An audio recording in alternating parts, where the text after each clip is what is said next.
Hello, I'm Kendall with Kendall's Greenhouse. And I'm Debbie with Garden Style Northwest. And today we are on my channel welcoming Debbie. She is an owner of Sunnycrest Nursery, which is where we're sitting right now on the Key Peninsula.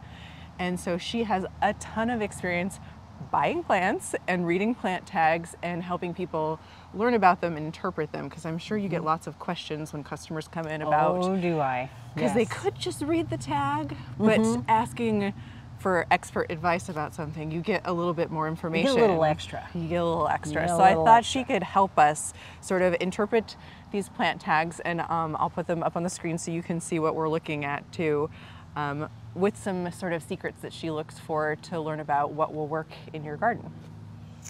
Okay, guess it's my turn, huh? I guess so. What do you got? Well, I'm got a perfect example here. Forever Red Coral Bells is what this tag is for, but when you're walking up to a plant, this is usually what you're going to see in the very front of the plant. And the growers go through a lot of trouble to make sure that the information on these tags is as accurate as possible. Now, keeping in mind that once you put it in the ground, depending on the conditions, it may say it grows to 3 feet tall. It might grow 4 feet tall. It's an average.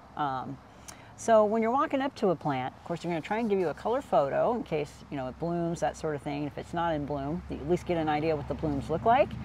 But up at the top, of course, it will give you the description of what the plant is. Down here, just below that, you're going to see a little sun with a partial sun, which means it can take part sun. A lot of people ask me, so what does that mean? What does part sun mean? Right. So on a scale of 1 to 10, if it's part sun and you sit in a 5, which means at least 5 hours of sunlight, you're going to be fine. So part sun, it'll still bloom just fine for you, but it won't singe in the heat late in the afternoon. So that's kind of what part sun means. Yeah. Just pick the middle of the scale as a 5 hours. Also, down here on this particular tag, it's going to let you know if the plant will attract bees, if it'll attract hummingbirds, butterflies. It'll let you know if it's deer resistant. And on this particular tag, it shows a deer with a cross through it, which means deer should just keep walking and not eat this particular plant, although that's not guaranteed. Deer resistant, not deer proof. Okay. And this one has an added bonus that lets you know that it's also good for cut flowers. So this is probably one of my favorite tags from a grower called Blooming, because they give you everything you could possibly want to know. Now that's just the front of the tag. Yeah. Then there's the back of the tag, full of information. So of course they'll have their name and where the plant came from on the top part of the tag. And on the bottom it'll give you kind of a brief description as to what the characteristics are of the particular plant. And then just down below that, and this is a bonus, which I really like, it lets you know what other plants you can plant it with. Okay. Some good companions. So it has a nice suggestion here, and here it's got like 5 or 6 different types of plants that you can put this with. Just below that lets you know that it's part shade to shade. Of course, its height. Then we get to the zone.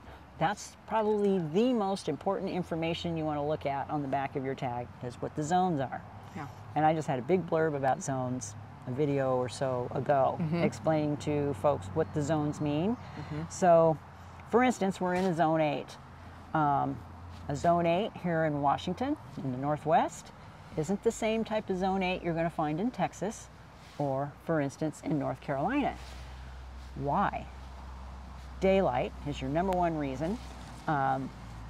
We get a lot of daylight here during the summertime, so our plants react to that. Down in Texas, you have extremes. You can get extreme heat, you can get extreme cold. Here in zone 8, in the Northwest, we're surrounded by water, so the temperatures are a little more tepid. We don't have those extreme temperatures that a lot of folks experience. North Carolina, throw in some humidity and the plants react completely differently to that. So there can be differences in zones as well.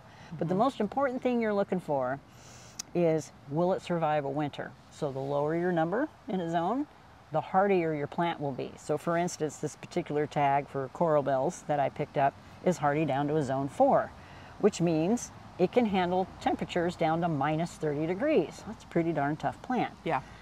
You can plant this thing in Minnesota for that matter. Yep.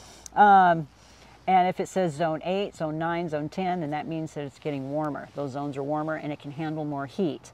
So good to know if it's good in the cold as well as how much heat it can take, depending on where you live. Heat, we don't have a whole lot of worries about here in the Northwest. We'll get a random heat wave for a couple of days and then it cools right off. And then at the bottom of this, it'll also tell you if it's deciduous, whether it's evergreen, herbaceous. It'll give you all that information down at the very bottom of the tag. Everything you could possibly know is here about that plant.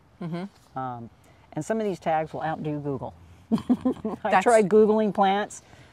This gives you everything in one shot. So the growers go through a lot of trouble just trying to tell you exactly what happens with this particular plant. Yeah. And does it tell you the botanical name on the back too? Was that what was I at the believe very it does. bottom? Yes. Yeah. Heuchera Forever Red.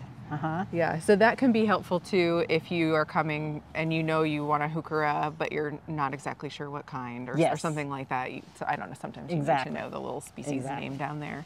So that's probably one of my favorite tags right there because it just tells you everything you need to know. Here's another tag, for instance. This happens to be a Monrovia tag.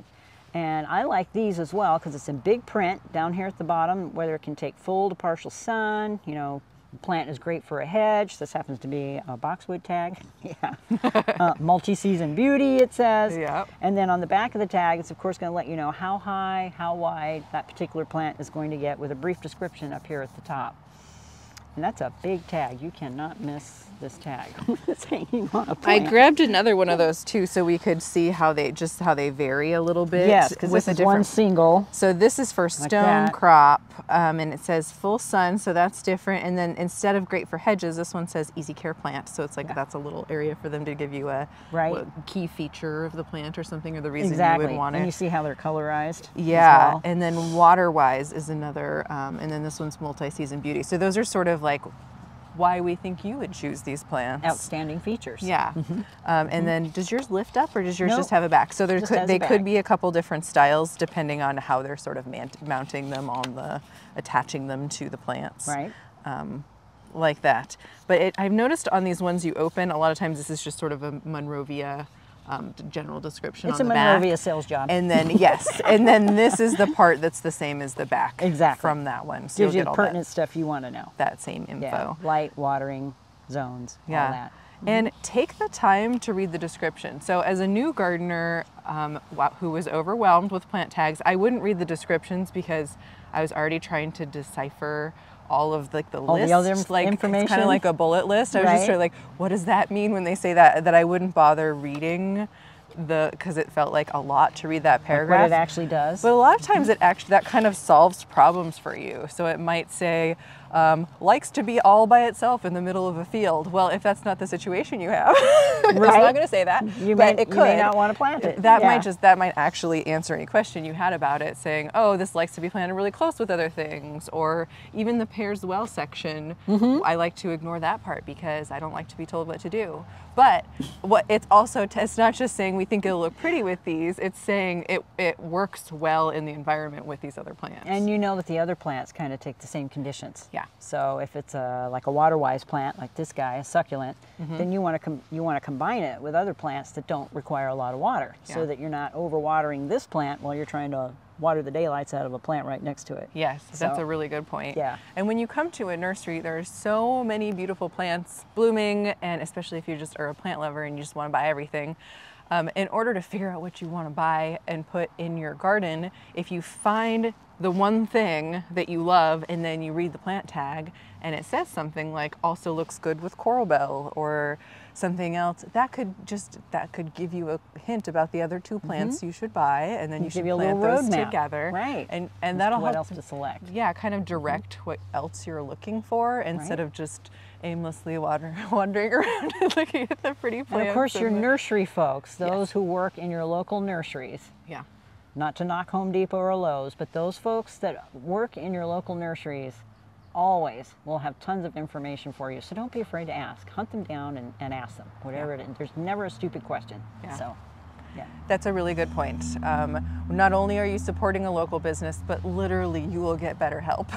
Literally. Because these are people taking plants home every night with them to plant up their own gardens. Right. And You're doing videos on it. or making videos about them and have just been thinking about a plant that they think that you should use. So that's another great reason to come talk to people at your local nursery and not just a store that has many stores in many places. They're not going to have that localized expertise that we know that you need to really have a flourishing garden in your zone, in your area of the country. We have one more tag. We did Monrovia and we did the blooming one. And then this last one is, I can't remember, it has a frog on it.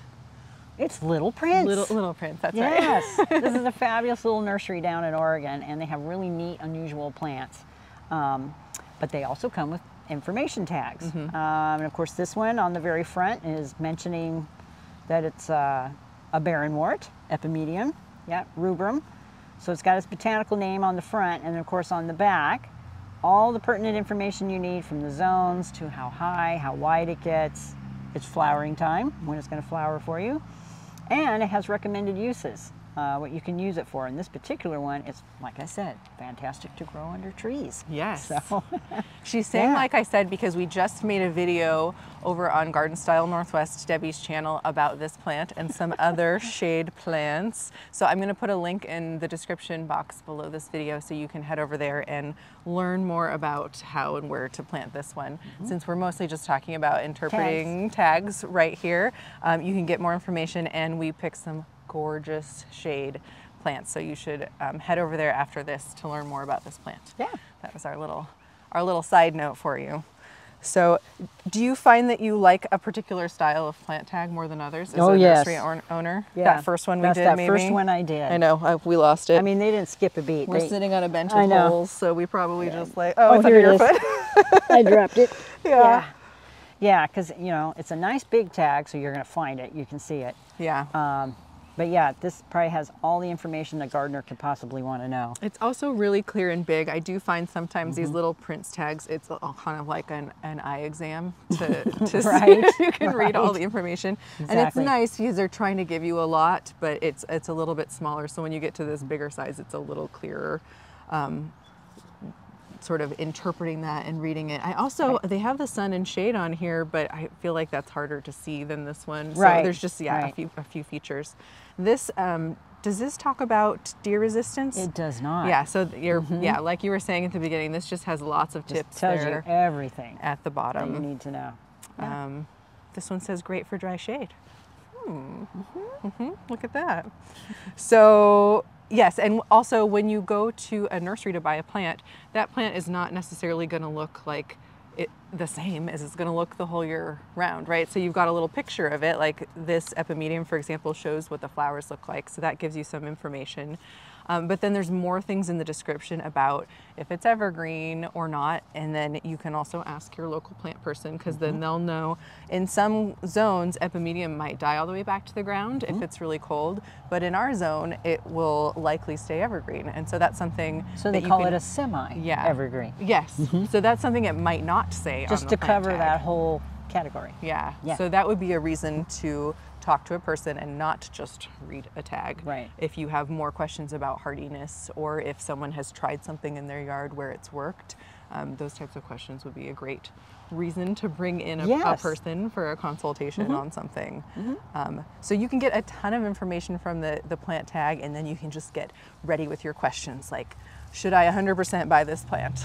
And how many, and that's spacing, true. all of that. Yes, so this That's one, where your nursery folks can kick in and give you a hand. yeah, it might, it does say slow spreading on here. So you could ask somebody, okay, what does that mean? What does slow spreading mean for our climate here? Right. And you might be able to say, okay, well, it'll double in probably 2 or 3 years. So literally very slow. Yes. And get more tips that way. Right. So did we miss anything about tags? I don't think so. I think we covered it all. I just noticed one extra little thing down here at the bottom. This particular plant is Be Safe, which here it says it's I can never pronounce this word. Anyway, it's free from chemicals. So you don't have to worry about the bees or the butterflies lighting on this particular plant. So just an extra piece of information I just noticed on there. A little bonus. Yeah, for it's just you. loaded with information. Okay. Yeah. Well, thank you, Debbie, for all those great tips. You're welcome. And we will put a link to the other video we made on Debbie's channel below. Thank you Yeah. for joining us. Bye. You know what we didn't talk about, My because none of those front yard tags is- had them on them, was dividing or propagating plants. Because sometimes they'll say on a plant tag that you can't, but none of those plants have it. We just discovered these tags that say one additional piece of information right here. Can I focus? There we go. That says propagation prohibited. So that means that this plant is trademarked? Correct. Okay. And they don't want you to... It's illegal to propagate them. So if you like to propagate like I do... And some of them it's already built in because they're hybrids. Okay. So a lot of times that's why they're sterile. Is so a that- lot of That's plants what this that one is. you'd be afraid would reseed itself won't seed itself. Okay. So they don't, if it says that they don't want you to collect seeds and they don't want you to divide it Divide or take cuttings. or take cuttings, You could be arrested. which is sad for me because I love to do those things. So I need to pay more attention when I buy plants. Now that I know I like to propagate things. And honestly, for a homeowner, it's not that big a deal, but Yeah. nursery owners and growers that get plants from other growers, Yeah. then it's a problem Then it's a problem. when you're trying to make money on it. Okay. Yeah. That was a little PS for other things you might see on plant tags.